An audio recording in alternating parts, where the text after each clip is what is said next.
Hi. This morning I am having my coffee. It's a blog. So, and I'm reading this book, Corrupting Citizens Since 1940. That's my girl. I used to underestimate how much it takes for anyone to create content because I used to underestimate that you actually have to actively be present in your regular life in order to create content. So you have to look for things to do. It's the most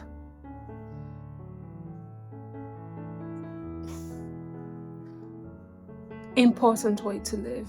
If you think of consuming content as an antithesis to living a full life, a thing that puts you away from experiencing life and just scrolling, then creating content is the exact opposite. You have to plan your day. You have to think about what you're going to do on that particular day. And then maybe you record it. But even if you do, if you actually genuinely want to record something that you feel fulfilled to do, you have to be present and just not think about what's going on around you. Because, by the way, it's funny. No one actually notices anyone anymore. Like, things could be going on around you in public. You're overthinking them, and no one is even thinking about you. Yeah, that's my realization. It's not from the coffee that I'm not drinking, but I just realized this, and maybe it's gonna change my life. I don't know. But it's such a wonderful thing, don't you think?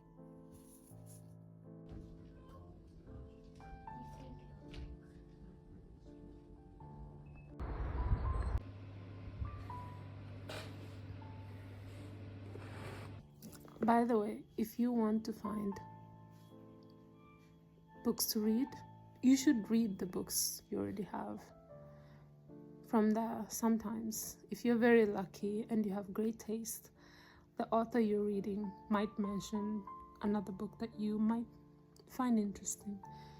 Just make that list. It's crazy how long that list becomes, and then it becomes impossible for you to actually finish the books you're currently reading because now you're out there hunting for more books and gathering.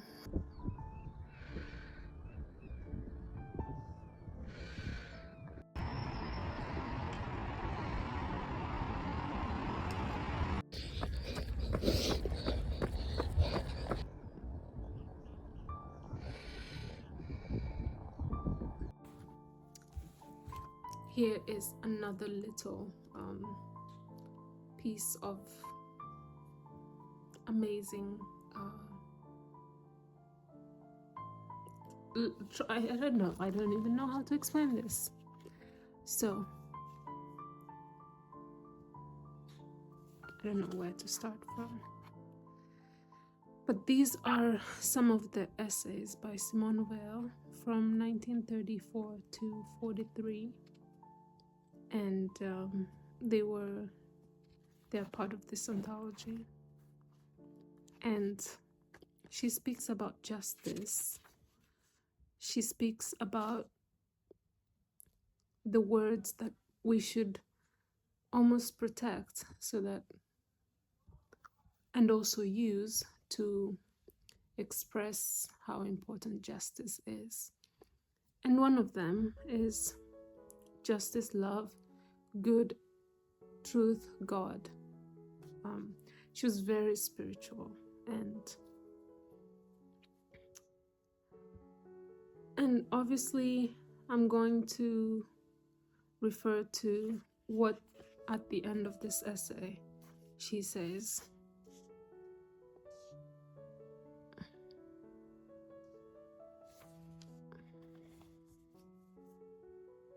Justice, truth, and beauty are the image of our world, of this impersonal and divine order of the universe.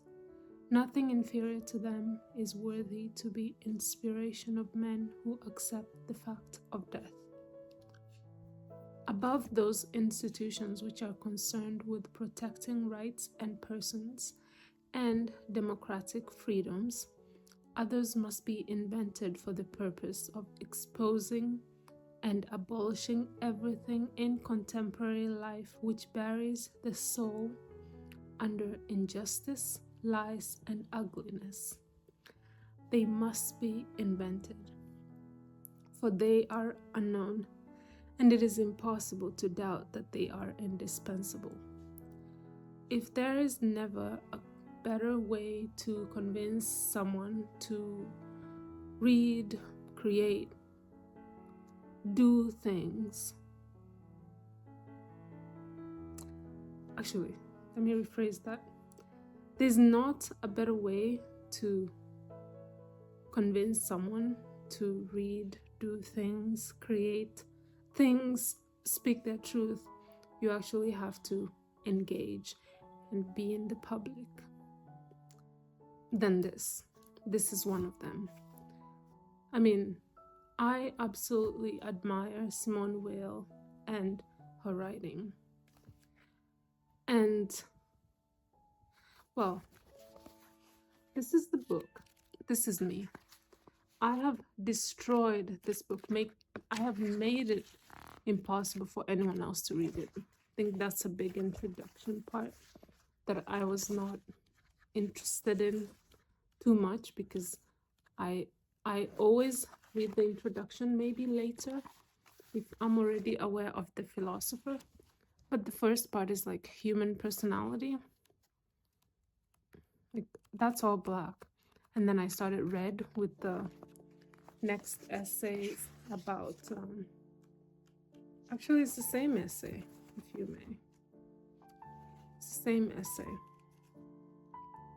And I have read another essay in the middle.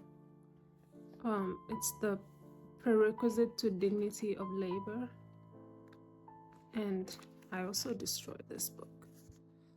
Like, if I have to gift this book to others to read it, I will have to get another copy of the same book just to try and convince people to read it. But it's not an easy book to read if you don't have some form of context. And I always say this because despite what people might say to you about reading philosophical works by many thinkers in the 19th century, that, oh, it is so easy, you might as well just pick it up and start reading Nietzsche. No, it's not. You actually need context sometimes. You need to understand what that philosopher was thinking about when they were writing that book. Sometimes it's not so obvious. Sometimes the translators do a great job of doing it on the introduction, but sometimes it's worth reading another book. For me, the book, well, I did take a few college classes. Well, 2, 3 very selective philosophy classes. For the most part, I think that everyone should be reading philosophy for fun. Yes, for fun, but it will enrich your life in ways that you can't even be able to describe to others who don't do this, who don't go out of their way to just read philosophy to try and get something out of it. And you can have your preferences. You can have, I love reading Nietzsche. Then obviously I might also be very much into the fiction of Kafka, or even Dostoevsky, or there's a way of thinking that kind of influences even works of fiction that sometimes tends to certain philosophers and authors. For me, I prefer reading existentialist philosophies, and obviously I have my little preferences, very niche ones, even though I want to explore and learn about all kinds of philosophy. It does not matter if it's existentialist or not. I want to learn about the historical context that created these people, why they were writing, how they were writing. And I think that makes you enjoy it a bit better. It does take a lot of time to even get to the point of having enough context, but you shouldn't have too much context because you need to get to the works. You need to actually get to reading the works. So for me, the only book I read about this was Sarah Bakewell's At the Existentialist Café. It's very, very accessible to anyone who wants to kind of understand the major existentialist philosophers of the 19th century and why they did things the way they did. They wrote some of these works and what the historical context and what was going on around them. And Sarah Bakewell does a very good job at making this very accessible. She writes very beautifully, in my opinion. She writes like a true author who really wants the reader to take that journey with her.